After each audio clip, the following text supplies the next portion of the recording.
everyone, welcome back to HN Academy channel. Hope you all are good, and today I will briefly describe about the topic living and non-living things, and that is for students of class 3rd. So I believe that you should keep in mind when writing them and give you some examples. So this will become much easier for you all. Now without wasting time, let's come to the topic. So the topic is living things and non-living things. और first topic is living things. तो हम अभी living things के बारे में discuss करेंगे, जो इसकी डेफिनेशन दी हुई है. Things which have life are called living things. All human beings, insects, plants, domestic and wild animals etcetera are living things. So इससे जो अभी हमें समझ में आता है, जिन चीज़ों में जीवन है, जो भी चीज़ जिनके पास जीवन होता है, जो जी सकते हैं, उन्हें हम लिविंग थिंग्स यानी कि जीवित चीज़ें कहते हैं. जैसे कि अगर हम बात करें ह्यूमन बींग्स, सभी प्राणी, सभी मनुष्य, इंसेक्ट्स, कीड़े मकोड़े, पौधे, plants, domestic and wild animals, घरेलू और जंगली जानवर. जो यहाँ पे एग्जांपल भी शो हो रहा है आपको, humans, insects, plants and animals. So अब दूसरा अगर हम बात करें तो हम इन्हें ही लिविंग थिंग्स क्यों कहते हैं, या क्या इन्हें ही हम लिविंग थिंग्स क्यों कहते हैं, जैसे कि ह्यूमन हो गया, इंसेक्ट हो गया. तो इसके बारे में भी बात करेंगे, बट इसके पहले जो हमारा दूसरा टॉपिक आता है वो नॉन लिविंग थिंग्स है. ओके, तो इसकी भी डेफिनेशन देख लेते हैं. डेफिनेशन है, things which do not have life are called non living things. Table, chair, stone, bicycle, car etcetera are non living things. So ये जस्ट अपोजिट होता है लिविंग थिंग्स के. जिन चीज़ों में जीवन नहीं है, जिनके पास, जो जी नहीं सकते हैं, जिनके पास जीवन नहीं होता है, जैसे कि table, chair, bicycle, car etcetera, इन सभी चीज़ों को हम क्या कहते हैं, इन सभी चीज़ों को नॉन लिविंग थिंग्स कहते हैं, क्योंकि इनके पास जीवन नहीं होता है. सो बहुत ही सिंपल कॉन्सेप्ट है. यहाँ पे एग्जांपल भी दिया हुआ है, table, chair, stone, bicycle, car, ये सभी चीज़ें हमारी नॉन लिविंग थिंग्स में आती हैं. Now let us know the difference between living and non living things. यहाँ हम बात करेंगे कि लिविंग और नॉन लिविंग थिंग्स में क्या डिफरेंस होता है, कैसे हम पहचानेंगे कि ये लिविंग थिंग्स है, उनकी क्या अलग विशेषता होती है. So the difference between the living and non living things. Living things have some special features which make them different from the non living things. जो लिविंग थिंग्स होते हैं, जो जीवित चीज़ें होते हैं, उनके पास कुछ स्पेशल फीचर, विशेष ऐसे लक्षण होते हैं जिनसे हम ये पता करते हैं, जिनसे जो नॉन लिविंग थिंग्स से अलग होते हैं. सो पहला जो पॉइंट है, all living things whether they are humans, plants, animals, birds और insects need food to live. इसका मतलब ये होता है, सभी जीवित चीज़ें, जो भी लिविंग थिंग्स हैं, चाहे वो मनुष्य हो, पौधे हो, पशु हो, जानवर हो, पक्षी हो या कीड़े हो, उनको जीने के लिए जो कंपल्सरी है वो भोजन की आवश्यकता होती है. जीने के लिए अगर उनको भोजन ना मिले तो वो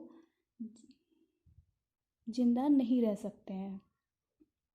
ये बहुत ही इम्पोर्टेंट डिफरेंस है लिविंग थिंग्स और नॉन लिविंग थिंग्स में, जिसमें कि जो भी लिविंग थिंग्स है उनको जीने के लिए भोजन की आवश्यकता होती है और नॉन लिविंग थिंग्स में नहीं होती है. ओके, सो सेकेंड पॉइंट हमारा है, all humans eat different kinds of food.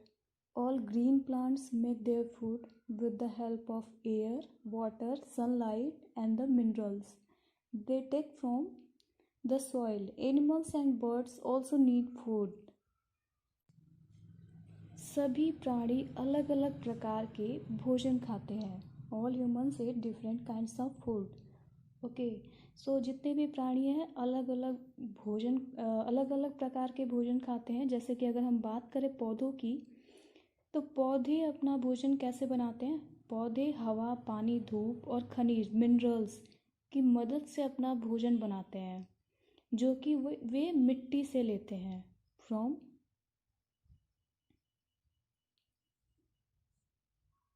ठीक इसी प्रकार पशु पक्षियों को भी जीने के लिए भोजन की बहुत ही आवश्यकता होती है।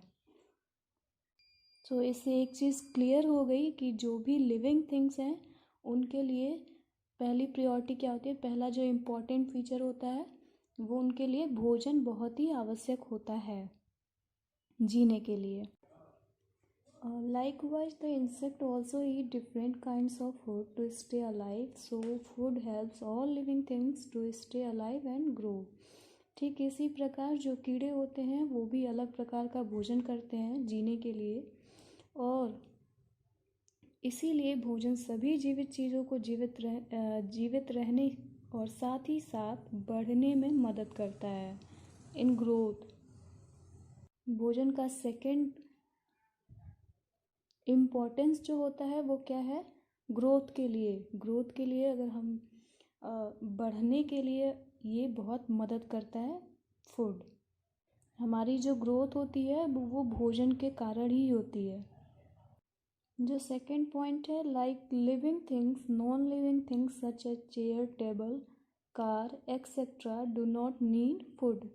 ओके, सो पढ़ने से ये क्लियर हो रहा है जैसे कि लाइक लिविंग थिंग्स के जैसे ही नॉन लिविंग थिंग्स के जैसे कि चेयर टेबल कार एक्सेट्रा इनको भोजन की आवश्यकता नहीं होती है। और हम भी ये जानते हैं कि जैसे हमारे घर में जो चेयर होता है, टेबल होता है, कार, इनको ये भोजन नहीं करते हैं, इनको कोई आवश्यकता नहीं होती है भोजन के लिए। सेकेंड पॉइंट है, all living things need water to stay alive such just as food, non-living things do not need water. So it means that all living things need water to stay alive. जो भी जीवित चीज़ें हैं, जो भी living things हैं, उनको water की भी उतनी ही आवश्यकता होती है जितना कि फूड की। ओके, जैसे कि अभी हमने पढ़ा कि भोजन की क्या इम्पोर्टेंस है, ठीक उसी प्रकार हमें जीने के लिए पानी की भी आवश्यकता होती है। अगर हमें पानी ना मिले तो हम पानी के बिना जिंदा नहीं रह सकते हैं। और just as food non living things do not need water, और इसी तरह जो नॉन लिविंग थिंग्स होते हैं उनको पानी की भी कोई आवश्यकता नहीं होती है। ओके, मीन्स लिविंग थिंग्स के लिए पानी के बिना जीवन संभव नहीं है, और नॉन लिविंग थिंग्स के लिए पानी की भी कोई आवश्यकता नहीं होती है। और next point is all living things grow in size. A human baby grows up to be a child and to be a man और अ वुमेन। जैसे कि एक फिगर भी दिया हुआ है, एक बेबी, पहले एक छोटा सा बेबी है, उसके बाद चाइल्ड एंड देन मैन।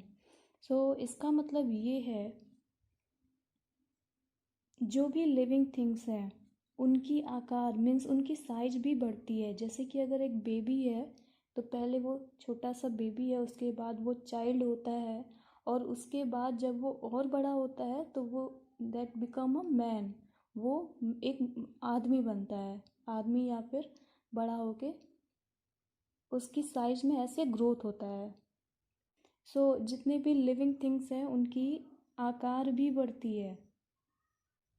अगर सेम है हम ऐसे ही बात करें तो सेकंड जो पॉइंट है, लाइकवाइज अ hen lays eggs.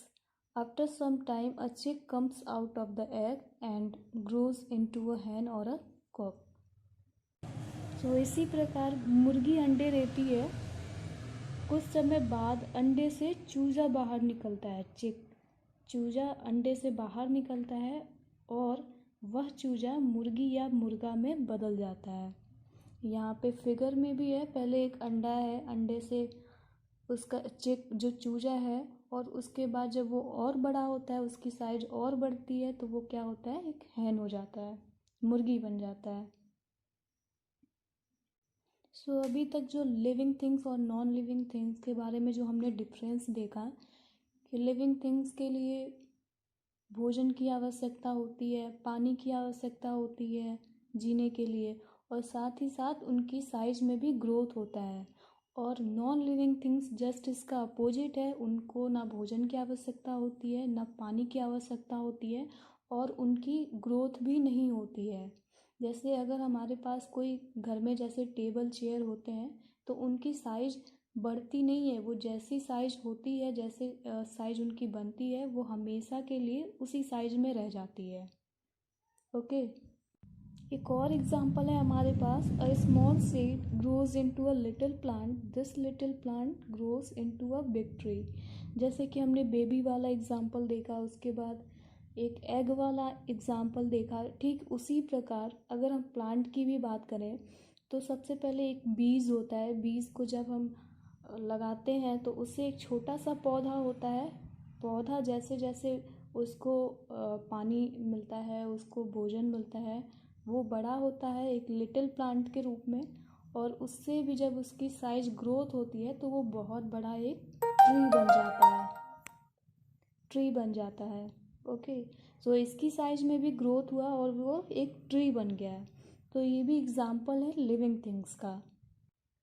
एक एक्सपेरिमेंट की अगर हम बात करें, यहाँ पे एक एक्सपेरिमेंट 1 दिया हुआ है जिसमें all human beings need to breathe to stay alive, we need air for breathing, if you close your nose with your thumb and finger then how do you feel. So यहाँ पे एक experiment दिया हुआ है और जैसा कि figure में भी शो हो रहा है। सो इसका मतलब है सभी ह्यूमन बींग्स, जितने भी जीवित प्राणी हैं, उनको जीने के लिए जितना ही भोजन पानी की आवश्यकता थी, जैसा कि हमने पढ़ा है, उतनी ही आवश्यकता सांस लेने की भी होती है। अगर हमको सांस लेने के लिए हवा की आवश्यकता होती है। ओके, अगर हम सांस नहीं लेंगे, अगर हम सांस नहीं ले पाए तो हम हवा के बिना भी जिंदा नहीं रह सकते हैं। सो ब्रीदिंग, हवा भी हमारे लिए उतना ही आवश्यक होता है जितना कि भोजन और पानी। यहाँ पे एक एग्जाम्पल के रूप में, एक्सपेरिमेंट के रूप में एक बॉय है जो कि अपने थंब से और अपने फिंगर से अपने नोज़ को क्लोज कर रहा है। So then how do you feel. अगर हम अपने नोज़ को अपने थंब से और अपने फिंगर से कुछ टाइम के लिए अगर बंद कर लें तो आप सोच सकते हैं आप कैसा महसूस करेंगे। अगर केवल थोड़े टाइम के लिए हम अपने फिंगर और अपने थंब से अपने नोज़ को बंद कर लें तो हमें कैसा महसूस होगा। So yes, you will feel uncomfortable and suffocated. Okay, तो आपको अनकम्फर्टेबल फील होगा और आपको घुटन होने लगेगा अगर आप सांस नहीं ले पाएंगे, अगर थोड़ी देर के लिए भी अगर आपकी सांस रुक जाती है तो। और you will free your nose because of suffocation and take a deep breath. और तभी आप अपने नाक को छोड़ देंगे, अपने फिंगर और अपने थंब को हटा लेंगे क्योंकि आपको बहुत ज़्यादा घुटन महसूस होगी, और इसीलिए आप हटा देंगे अपने थंब और अपने फिंगर को, और उसके बाद आप एक लंबी सांस लेंगे। सो आज के टॉपिक में बस इतना ही, और इसके साथ ही आपको ये एक्सरसाइज दिया जा रहा है जिसमें कि 5 क्वेश्चंस हैं, पहला, दूसरा, तीसरा, चौथा और ये 5वां। सो आपको ये 5 क्वेश्चंस करने हैं। अभी तक जो भी आपने पढ़ा है living things and non living things के बारे में, ये उससे ही रिलेटेड है। सो ये 5 क्वेश्चंस आपको खुद से करने हैं, और इसके साथ ही जो हमारा नेक्स्ट वीडियो आएगा उसमें हम बात करेंगे नेक्स्ट टॉपिक के लिए। अगर इस एक्सरसाइज से रिलेटेड आपको कोई भी प्रॉब्लम आती है, आप हमें कमेंट बॉक्स में क्वेश्चन पूछ सकते हैं, आपको उसका आंसर भी मिल जाएगा। और अगर आज के लिए बस इतना ही।